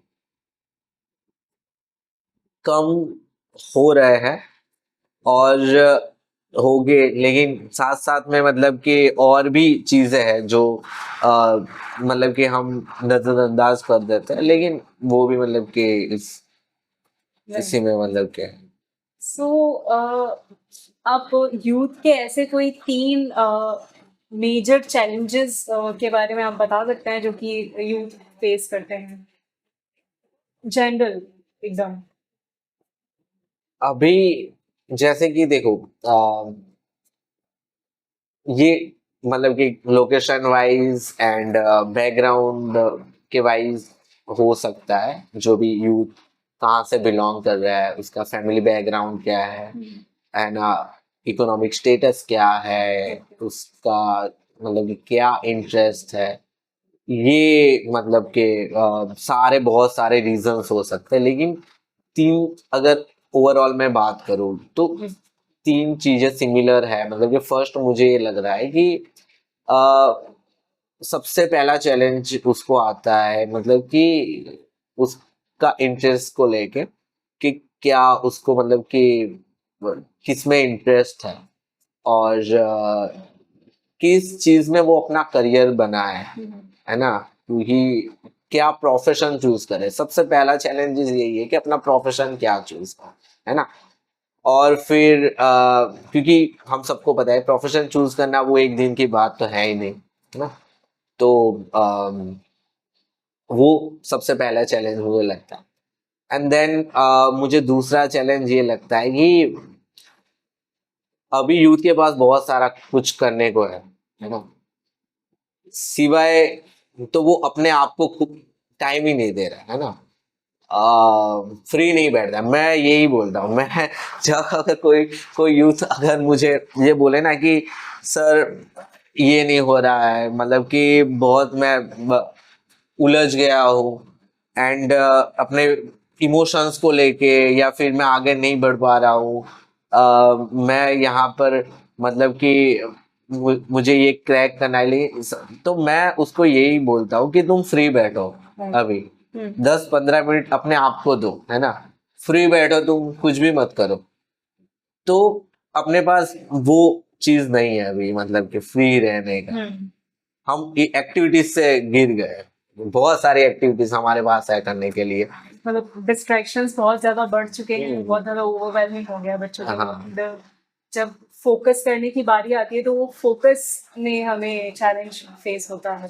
यस, हाँ, क्योंकि हम खुद को टाइम नहीं दे रहे हैं ना, अपने आप को टाइम नहीं दे रहे हैं, Right. है ना। तो ये एक चैलेंज, मैं इसको बहुत सारी एक्टिविटीज करने को मैं उसको ही चैलेंज मानता हूँ कि इतना सारा सब कुछ है तो फिर हम अपने आप को ही भूल जाते हैं, क्योंकि कहते हैं ना, हाँ, of all master of none हो जाता है। हाँ, यस, वही वाला। तो ब्रिजेश जी, कोई ऐसी सक्सेस स्टोरी आप शेयर कर सकते हैं जो कि लाइक आपने बताया कि 300+ यूथ आपने अभी तक ट्रेन किए हैं, स्किल किया है, they are into job, right. तो कोई ऐसा सक्सेस स्टोरी आप शेयर कर सकते हैं? जैसे कि सक्सेस, मतलब कि बहुत सारे यूथ हमें बोलते हैं, हम कनेक्शन मतलब कि उनके साथ होता ही है कि एक जुड़ाव जब हो जाता है किसी मतलब कि कोई प्लेस या फिर ऑर्गेनाइजेशन को लेके, तो ऑब्वियसली मतलब कि वो सबके साथ वो कनेक्शन है। Right. और सक्सेस स्टोरी की मैं बात करूँ तो मेरा ये मानना है कि सक्सेस स्टोरी हम अब सक्सेस हम खुद क्रिएट करते हैं ना। क्योंकि किसी के लिए जॉब लेना सक्सेस हो सकता है, किसी के लिए ये है कि उसका जो भी बिजनेस है वो कर रहा है तो उसमें ग्रो करने के लिए मतलब कि वो करे, तो वो सक्सेस हो सकता है। और किसी के लिए कुछ ना करना भी सक्सेस में भी हो सकता, सक्सेस नहीं बोल सकते लेकिन हैप्पीनेस हो सकता है। Right. तो एक दो जैसे कि हमारे यूथ जो मतलब कि निकले हैं, तो अभी रिसेंटली, मोर रिसेंटली मुझे एक याद आए कि जब हमारा एक यहाँ पे जो सेंटर है सिरिसा में, तो वहाँ पे जो भी यूथ आते हैं वो सारे मतलब कि, तो वहाँ पे 3 लड़कियों ने मतलब कि क्रैक किया है अभी जो भी गवर्नमेंट एग्जाम का, पुलिस का जो फिजिकल टेस्ट एग्जाम होता है वो अभी क्रैक किया है। तो वो मतलब कि कहीं ना कहीं मुझे लग रहा है कि, क्योंकि वो जब कॉल करके बोलते हैं कि सर हमने क्रैक कर लिया, बहुत अच्छा ये, तो वो एक सब मुझे ऐसा लग रहा है कि वो उनके लिए सक्सेस है ना। वो अभी आगे बढ़ रहे हैं, मतलब कि वो करेंगे। और हमारे यहाँ से मतलब कि एक बहुत साल पहले जो मतलब कि किया था उन्होंने, साहिल करके उसका नाम है, और मतलब कि वो एक एनसीसी में लीडर भी रह चुका है, और बहुत ही मतलब कि अगर आप उसको मतलब कि देखो ना तो ऐसा ही लगेगा कि इस आर्मी का है ना। और तो उसका ये था कि मतलब कि यहीं पे तो अभी वो सरदार वल्लभ भाई पटेल इंटरनेशनल एयरपोर्ट पे अभी वो मतलब कि सिक्योरिटी गार्ड की हाई पोजीशन पे है। तो जब मतलब कि लोग कहते हैं, फिर एक लड़की है सुहानी करके, तो वो अभी मल्टीनेशनल कंपनी में जॉब कर रही है। उसने एक यहाँ पे अदानी ग्रुप में एक जॉब किया, एंड देन फिर अभी वो मतलब कि उसके, तो मतलब कि हम जब देखते हैं ना प्रोग्रेस, तो लगता है कि हाँ यार, कहीं कहीं ना कहीं मतलब कि, और वो बोलते भी है कि सर हमें ओके। और कई बार वो जब भी मतलब कि मैं तो यही बोलता हूँ कि अगर आप जब भी मतलब कि डिसकनेक्ट फील करो, आपको लगे कि यार अभी डिप्रेस हो गए हैं, क्योंकि हम सक्सेस मिलने के बाद भी डिप्रेस हो सकते हैं, ऐसा नहीं है कि हमें लगता है सक्सेस, लेकिन लाइफ पूरा मतलब कि हम कभी भी डिप्रेस हो सकते हैं ना। तो जब भी आप डिप्रेस लगे आपको कि यार हम कहीं कहीं डिस्कनेक्ट हो गए, या डाउन चल रहे हैं, या स्ट्रेस आ गया, तो कभी भी आप आओ यूथ के साथ में, मतलब कि जो अभी नए यूथ, तो उसके साथ में बात करो, बच्चों के साथ में बात करो। Right. आपको लगेगा सब कुछ कि यार मैं फिजूल में स्ट्रेस लगा है ना? तो वो कनेक्शन ऑलवेज रहता है, मैं ऑलवेज बोलता हूँ मतलब कि जो भी, कि अब उनको जब मतलब भी, आसमान में उड़ते हुए जमीन का कांटेक्ट नहीं छूटना चाहिए हाँ ये हाँ जी ये जेंडर पार्टिसिपेशन का रेशियो क्या है, मतलब कितने गर्ल्स का पार्टिसिपेशन लेवल क्या है और बॉयज का पार्टिसिपेशन लेवल क्या है? हाँ जो, तो मैं आपको एक, जैसे हमने यूथ डेवलपमेंट सेंटर स्टार्ट किया ना, तो वो एकदम रेसिडेंशियल एरिया में था। तब हमारी जो पहली बैच बनी ना, तो वहां पे सिर्फ बैच में हमको 10 लोग चाहिए थे, क्योंकि हमारे पास 10 फीस थे। तो हमारी जब पहली बैच बनी ना, उस पे 8, जो भी 8 पार्टिसिपेंट, सबसे पहली बैच के सब पहले 8 स्टूडेंट, 8 सब के सब गर्ल्स थे। ओके। ओके, कोई भी बॉयज नहीं था, है ना। तो मुझे ऐसा लगा कि यार, तो मैंने थोड़ा बहुत मतलब कि मैंने जानने का ट्राई किया है कि यार ये क्या है, मतलब कि सिर्फ गर्ल्स अच्छा है, मतलब कि तो तब मुझे पता चला कि गर्ल्स का ये है कि सर नजदीक में ना, इसीलिए हम, और बॉयज का मैंने पूछा कि आप लोग, तो उन्होंने बोला कि हम तो बाजार जाते हैं, हमको तो घूमना अच्छा लगता है, तो हम तो मतलब कि बाहर जाते हैं, जो मतलब कि बड़े बड़े एरिया है। तो ये है कि रेशियो कहीं कई बार मतलब कि चेंज हो जाते हैं, लेकिन हम ट्राई करते हैं 50-50% रेशियो। एंड ये है कि हम रेशियो को ऐसा रखें कि, जैसे कि कई बार क्या होता है पता है, कि हमने 2 बैच बने, हमने किसी को बोला नहीं कि 15-15 स्टूडेंट्स की 2 बैच थी। ओके, हमने बोला नहीं है कि फर्स्ट बैच में आप ये लोग आएंगे, सेकंड बैच में ये, अपने आप से यूथ ने फर्स्ट बैच में सिर्फ गर्ल्स आ रही है, सेकंड बैच में सिर्फ बॉयज आ रहे हैं। तो मैंने बोला कि यार ये क्या है, ये क्या है, मतलब कि, है ना, हमने तो आपको बोला नहीं। हमने सिर्फ उनको मतलब कि प्रिफर्ड बोला था कि आपको जो भी प्रिफर्ड टाइम हो आप आ जाओ, है ना। ये टाइम है 1 से 3 बजे और 3 से 5 बजे, तो जो भी बैच आपको प्रिफर्ड हो वो बैच में आप आ सकते हो। तो अभी ऐसा हुआ कि फर्स्ट बैच में सिर्फ गर्ल्स आ रही है, सेकंड बैच में सिर्फ बॉयज आ रहे हैं। तो यार मैंने बोला कि यार ये मतलब कि क्या है, मतलब कि ये, तो फिर फिर मुझे ऐसा लगा कि यार अभी भी हम मतलब कि कई सारी जगह पे ये देखने को तो फिर मैंने पूछा मतलब कि क्यों, तो लड़कियों ने बोला कि यार हम हमारा मतलब कि काम जल्दी खत्म होता, हम जल्दी घर चले जाएंगे, 5 बजे थोड़ा शाम हो जाता है, ये सब कुछ। तो फिर मैंने बोला कि हाँ आपकी प्रायोरिटी है, सब कुछ सही है, ओके। फिर भी हम ट्राई करते हैं कि, क्योंकि जेंडर भी इंक्लूसिविटी में राइट। ये रहेगा, ओके। तो बातें कम होगी ओके, कई बार। और कई बार ये भी रहता है कि जब हम जेंडर का मतलब कि ये रखते हैं ना, तो उस पे से हम सोचते हैं कि हमारे मतलब कि जो भी माइंड सेट हो सबके ये रखते हैं कि यार ऐसे कोर्स है तो स्पेसिफिक जेंडर का ही होना चाहिए। जैसे कि हम ब्यूटी पार्लर की अगर आप कोर्स देखोगे है ना, ब्यूटी पार्लर के कोर्स, तो वहां पे आप जेंडर कोई भी मेल नहीं होगा। ओके, तो अभी वहां पे जो जिस हिसाब से मतलब कि जेंडर का रखना चाहिए क्वालिटी, लेकिन नॉर्मली जो भी हमारे एजुकेशन एंड एम्प्लॉयमेंट के कोर्स वहां पे 50-50% रहता है मतलब कि। जैसा कि हम देखते हैं कि अभी तक का जो ग्राउंड लेवल पे स्पेशली रूरल एरियाज में जो वुमेन एम्पावरमेंट इनिशिएटिव्स हुए वो सारे लोकल ऑर्गेनाइजेशंस लेड थे, राइट? सो आपके हिसाब से ये जो ऐसे काफी सारे स्टिग्मास, जैसे पहले वुमेन का वर्कफोर्स में इतना इन्वॉल्वमेंट नहीं था, वो भी एक तरह का स्टिग्मा ही था। सो ऐसे जो सारे सोसाइटल स्टिग्मास हैं, स्टीरियोटाइप्स हैं, उनको केटर करने के लिए, उनको थोड़ा बैलेंस आउट करने के लिए कितना जरूरी है एक लोकल ऑर्गेनाइजेशन या एक इंडिपेंडेंट ऑर्गेनाइजेशन का होना? देखो,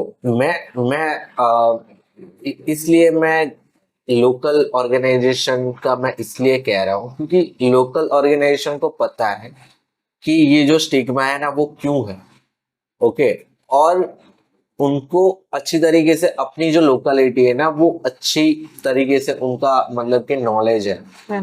तो उनको रूट रूट भी पता है कि स्टिग्मा क्यों है, और रूट कॉज भी पता है कि ये रूट, एंड कहीं ना कहीं उनके पास थोड़े बहुत आइडिया भी है कि इसका मतलब कि हम कैसे सॉल्यूशन ला सकते। ओके, जो हमने जब पहले स्टार्ट किया ना मतलब कि जब काम, तो हमने ऑर्गेनाइजेशन के साथ में सब प्रोजेक्ट किए मतलब बड़े, क्योंकि जैसे कि यहाँ पे अगर कोई प्रोजेक्ट मतलब कि कर रहा है, अभी वो ऑर्गेनाइजेशन है पुणे की या फिर मुंबई की। ओके, अभी यहाँ पे कम्युनिटी में किसी को मतलब कि वुमेन्स के साथ काम कर रहे हैं तो हिंदी भी नहीं मतलब कि बोलते बोला, और वो उनके लिए प्रॉब्लम बहुत ही बड़े हैं मतलब कि क्योंकि जो छोटे छोटे प्रॉब्लम ऐसे ही मतलब कि लोकल ऑर्गेनाइजेशन सॉल्व कर सकती है।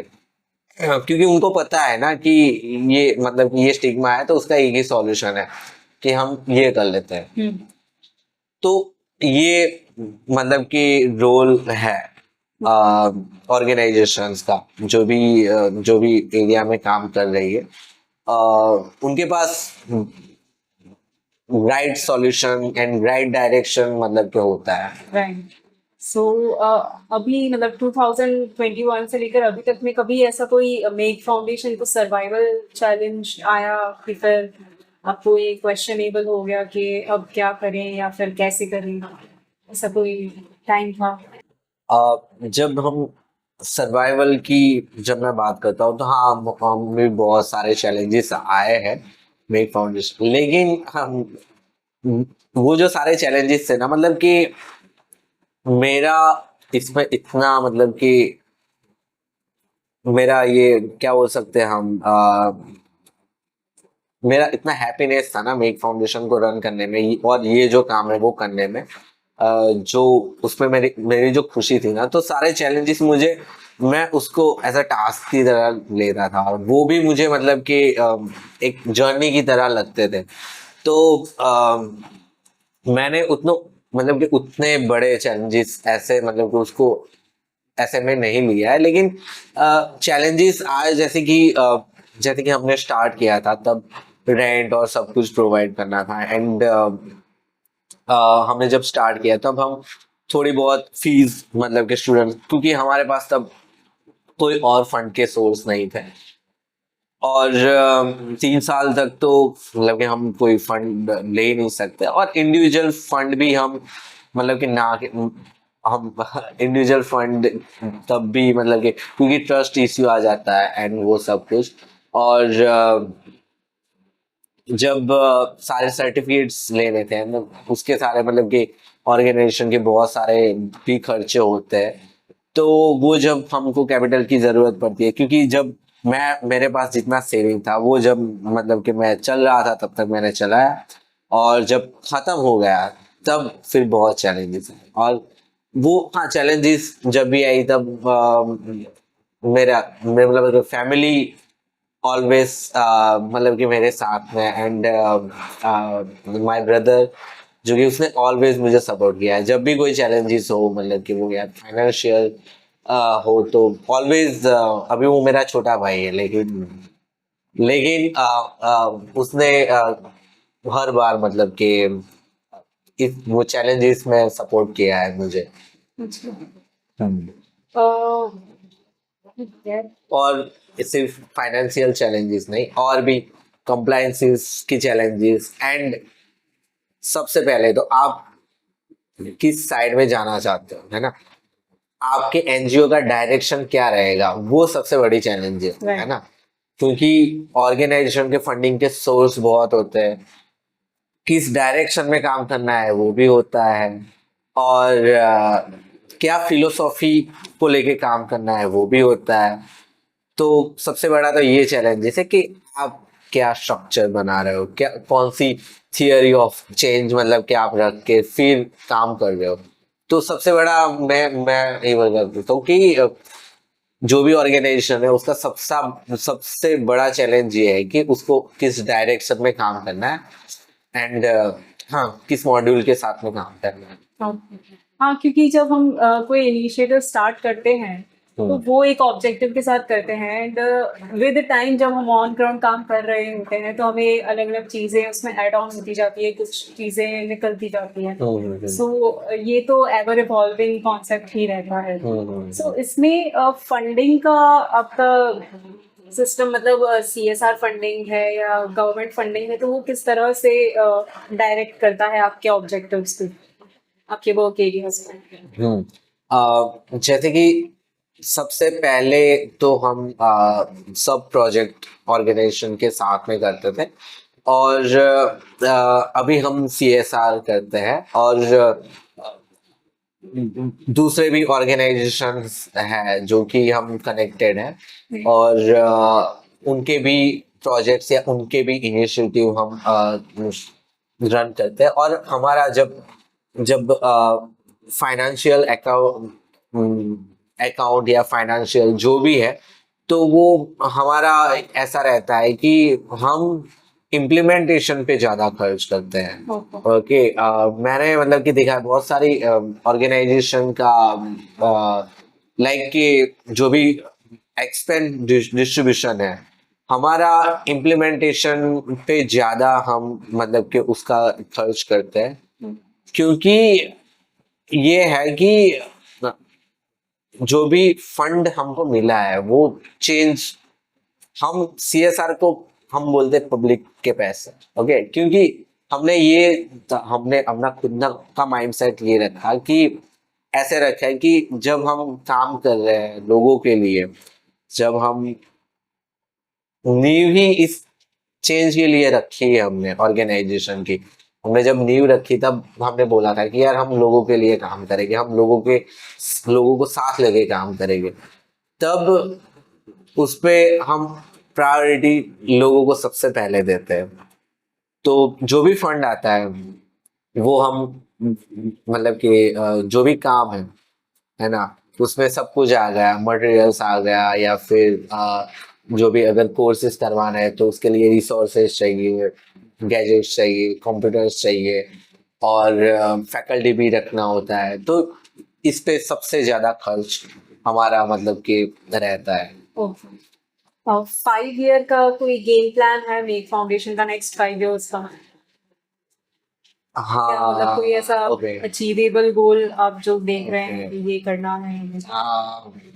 हाँ जैसे कि हम गोल तो नहीं, गोल तो हम कह सके, लेकिन हम जब टीम के अंदर बात करते हैं, जब मतलब कि यूथ फाउंडेशन है और यूथ अगर जब हम बात करते हैं और जब ऑर्गेनाइजेशन की बात होती है, तो ये भी बात होता है कि क्या फ्यूचर प्लानिंग है, क्या करना है।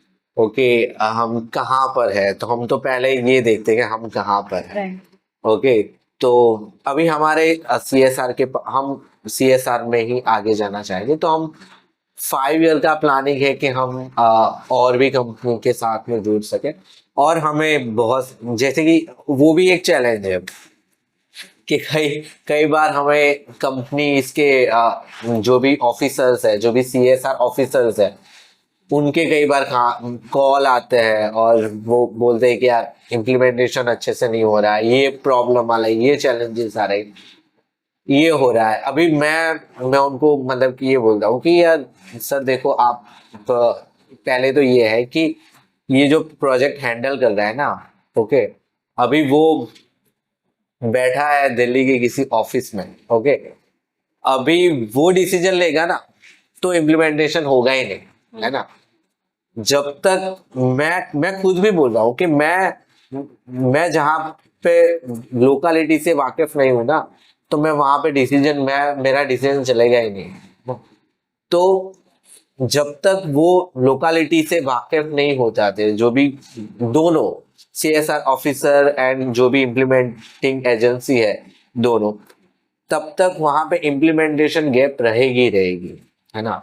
तो क्योंकि हम मानते हैं, हम ऐसा मानते हैं कि थियरी तो थियरी ये कहती है, लेकिन प्रैक्टिकल वो आप सिनारियो आका मतलब कि वो पूरा डिफरेंट हो जाता है। तो ये एक चीज रहती है। तो हमारा ये ही प्लान है कि 5 साल में हम और हमारे CSR पार्टनर के साथ कोलैब करें एंड काम करें बहुत अच्छी तरीके से, एम्प्लॉयमेंट यूथ के साथ में और क्वालिटी एजुकेशन के साथ में। और ऐसा मतलब कि एक, अगर आपने एक सस्टेनेबल डेवलपमेंट गोल को हम थोड़ा वो अप्रोच को लेके हम प्रोजेक्ट डिजाइन करते हैं सारे। तो जो भी क्वालिटी एजुकेशन है और एक एक गोल है decent work and economic growth, तो वो मॉड्यूल के साथ हम अभी ज्यादा आगे बढ़ रहे हैं। SDG जो सस्टेनेबल डेवलपमेंट गोल्स है, उसके अंदर भी टारगेट्स एंड इंडिकेटर्स है। तो हम अभी वो प्रैक्टिस स्टार्ट कर रहे हैं कि क्या क्या इंडिकेटर्स हो सकते हैं इकोनॉमिक ग्रोथ के। तो बहुत सारे यूथ, टैलेंटेड यूथ हमारे आसपास में है, हमको पता नहीं है। उनको सिर्फ सपोर्ट की जरूरत है, उनको सिर्फ एक क्या बोलते हैं, उनको एक प्लेटफॉर्म, गाइडेंस, डायरेक्शन ये चाहिए। तो वैसे यूथ के साथ हम कनेक्ट कर पाए, वो अपना ग्रोथ करे, कुछ ना कुछ इनोवेशन हो, बहुत सारा मतलब कि अपना जो भी करियर है वो बिल्ड करे। तो मैं मानता हूँ कि यही परिभाषा हो सकती है एक सस्टेनेबल नेशन की। अगर कोई यूथ आपके साथ जुड़ना चाहता है, आपके ऑर्गेनाइजेशन के साथ, या फिर आपके यहाँ पे कोई कोर्स या ट्रेनिंग लेना चाहता है, तो किस तरह से जुड़ सकता है, उसके बारे में थोड़ा बताएं। जैसे कि आप डायरेक्टली जुड़ना चाहते हो तो हमारा वेबसाइट है, वेबसाइट पे आप वॉलंटियर विथ अस करके है, वॉलंटियर विथ अस, सिंपली का नाम makefoundation.in, ओके। तो आप जैसे ही makefoundation.in वेबसाइट लिखोगे तो आपको हमारा पूरा मतलब कि जो भी हम करते हैं वो सब कुछ मिल जाएगा। और आपको एक बटन मिलेगा volunteer with us, you can directly मतलब कि उस पे जाके आप फॉर्म फिलअप कर सकते हो, या फिर कॉल भी कर सकते हो, आप मेल कर सकते हो। और सबसे ज्यादा हमारे मतलब कि 2 साल में जो वॉलंटियर आ रहे हैं ना, वो सारे इंटर्नशिप के आ रहे हैं।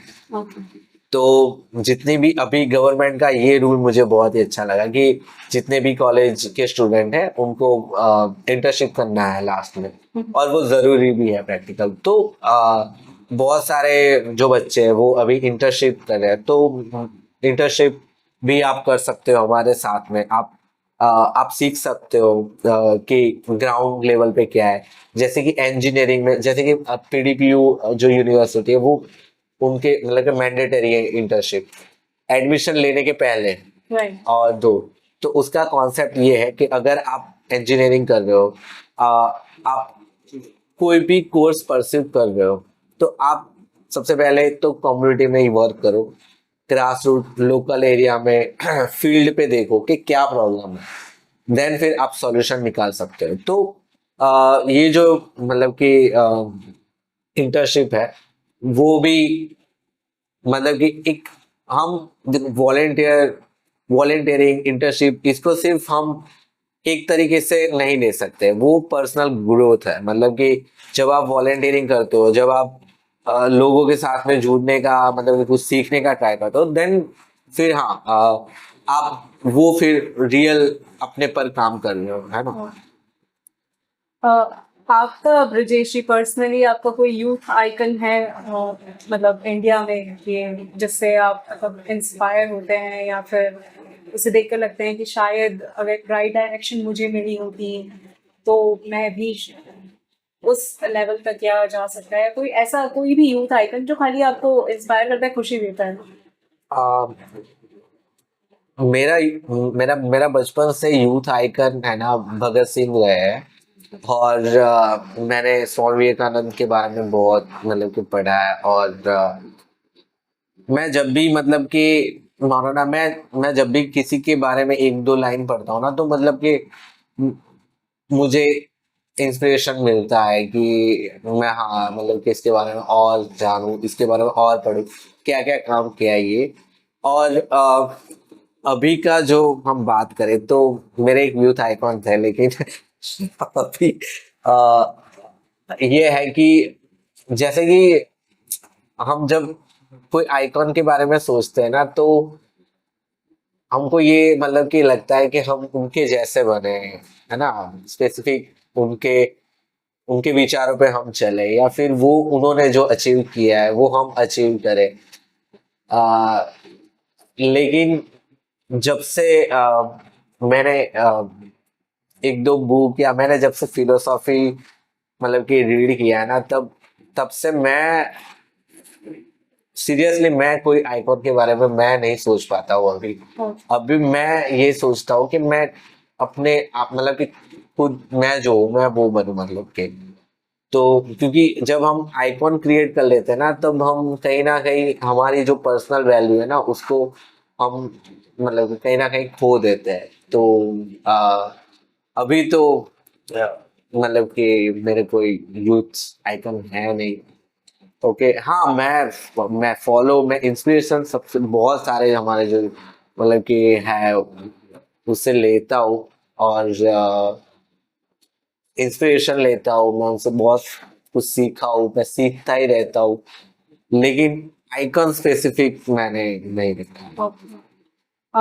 कोई ऐसा एक सिंगल लाइन में कोई ऐसा अनकंफर्टेबल ट्रूथ जो आप आज की यूथ जनरेशन को बताना चाहें, कोई ऐसा कटु सत्य जो कि मतलब उन्हें पता होना चाहिए कि ये एक्चुअल रियलिटी में।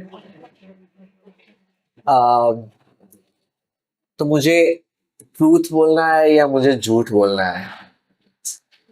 आपको ऐसा कुछ अच्छा। बताना है हाँ। जिसमें मतलब एक बहुत ही अनकंफर्टेबल हो पर वही सच है, हम्म। एक डिफिकल्ट ट्रुथ जो होता है ना कि ओके, जो कि एक ढंग से सही है। फॉर एग्जाम्पल, हाँ फॉर एग्जाम्पल कि मरना is the eternal yes. And, right? तो यस। वो सबको पता तो है पर वो एक एक्सेप्टेंस बार बार आना is a different thing, right? Hmm. ऐसा कोई यूथ रिलेटेड कोई सच है, ऐसा कुछ है कि जो रियलिटी उन्हें फेस करनी है, उन्हें पता होना चाहिए? अ, जैसे कि ये है कि आज तक आप जो भी जानते हो अपने बारे में, वो लोगों ने कहा है, वो आपके जो भी डियर वंस है वो उन्होंने किया है, मतलब कि वो बाहर से आया है, आपने वो डिस्कवर नहीं किया है। तो दैट्स आई गेस आप खुद सेल्फ से, डिस्कवरी। यस, आप खुद के बारे में खुद से ही जानो। जैसे कि अ, दूस, दूसरे सजेशन दे और आप खुद उस पे सोचो, अपने बारे में खुद जानो, वो इट्स वो ज्यादा बेनिफिशियल। बेनिफिशियल है। तो मुझे तो यही लग रहा है कि वही आज के युवाओं को देखने की जरूरत है, मतलब कि वही मेरे हिसाब से वही ट्रूथ है कि अब तक जो भी कहा है आपके बारे में वो लोगों ने कहा है ना। जो भी लिमिटेशंस, जो भी क्राइटेरिया तय किए वो लोगों ने किए है। आपने तो अपने आप को डिस्कवर ही नहीं किया है, तो आप खुद डिस्कवर करो अपने आप। Right. क्योंकि अभी डिजिटल एरा है और यूथ के पास बहुत सारे ऑल्टरनेटिव्स है, इंफॉर्मेशन का ओवरफ्लो है, सो यूथ के लिए ये डिसाइड करना बहुत ज़्यादा इम्पॉर्टेंट है कि उन्हें जो सारी इंफॉर्मेशन, इतनी सारी तरह तरह की इंफॉर्मेशन मिल रही हैं, उसमें से उनके लिए क्या सही है, और साथ ही में उनके आसपास की सराउंडिंग्स, उनके नेशन के लिए क्या सही है, क्या बेटर है, क्या ग्रोथ पर्सपेक्टिव है, उस पर डिसीजन लेना वो यूथ के हाथ में है। तो thank you so much Brajesh ji, आज का कॉन्वर्जेशन आपने हमारे साथ ज्वाइन किया। मैं बहुत बहुत आभारी हूँ आपकी। जैसा कि हमने आज पूरी बात की कि यूथ जो है, हम लोग, हमारा लास्ट पॉडकास्ट जो था वो फ्यूचर जनरेशन के बारे में था, विच वॉज अबाउट किड्स, जो कि हमारी अपकमिंग जनरेशन है, राइट। अब आज जो हमारा डिस्कशन था that was about our present, अभी जो करंटली ऑन ग्राउंड है उन लोगों के बारे में बात की। तो उन लोगों के बारे में हम लोगों ने आज डिस्कस किया इस पॉडकास्ट के अंदर, जिसमें हम लोगों ने बहुत सारे एरियाज डिस्कस किए हैं कि यूथ क्या चाहता है, क्या सोचता है, कौन से एरियाज में वो सोच रहा है, किस तरह से वो पर्सनल हैप्पीनेस को देख रहा है, पर्सनल डेवलपमेंट को देख रहा है, पर्सनल ग्रोथ को देख रहा है। सो इसमें ये क्लियर है कि इंटेंट तो है आज की जनरेशन में, पर वो एक डायरेक्शन जो है वो अगर उन्हें राइट डायरेक्शन मिल जाता है तो आई थिंक हमारे युवाओं को कोई ताकत रोक नहीं सकती है आगे बढ़ने के लिए। So thank you so much आप सभी का हमारे साथ जुड़ने के लिए और हमारा पॉडकास्ट देखने के लिए। अगर आप मेक फाउंडेशन के साथ जुड़ना चाहते हैं तो डिटेल्स आपके नीचे कैप्शन में दी होंगी, आप उनसे कांटेक्ट कर सकते हैं, या फिर डायरेक्टली सुपात विज्ञान फाउंडेशन से भी कांटेक्ट कर सकते हैं, हम आपको उनसे कनेक्ट करवा देंगे। Thank you so much.